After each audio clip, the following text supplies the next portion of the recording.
لدمه که خانشاندر پرسیار تخن سر روابون ریبرین لإيران هاتن هلبجارتن و کیشه و آلوزی لسر زیده خازید ناوکن ایرانی بردوامن وزیر در و امریکا هیله کلنتن تو مدبارین خالدجی حکومت تهران زیده ترد کرد دمه لدو حجبو خاندوانان داخل وزیر در و کلنتن گوت ایران دبیت وڵاته شکری. ام دبینین که حکومت ایرانê ریبر روحانی سروک و پارلمانê bi zorî cihê xwe girtiye û îran ber bi diktاتۆریەteka leşkerî diçe.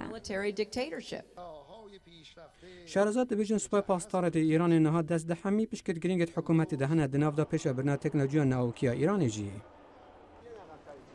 سر رای پیدا گرفتنی که پروگرام یا ناوکی جبو مرمت آشتینه ایران خازید یورانیوم حتی آستکی نزدیک زاخ بکت که جبو چکناچه که ناوکی پیدویه ده برسی و هنده دا که آمریکا هزری کریار لشکری لدجبر ایران اتکت کلنتن گفت نه.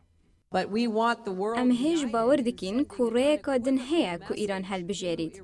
لی ام دخوازین جهان بیک دنگ پیامکی بده ایرانه که ام بیکار رانا وستین ده دما او برنامه خویا ناوکی پیش وده بد که به چنده دکاره گفال و ولاتین جیران بکن.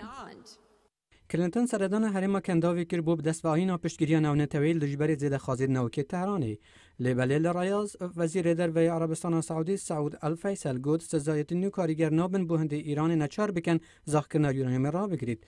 برنامه کلنتن تنس انگی نکریه سر ایران امریکا هر وسط خازید دانستاندن آشتی ناو برای اسرائیل و فلسطین دایت شقیایی دوباره دست ببین. پشکا کردی دنگ امریکا راپورته پیشکش کرد.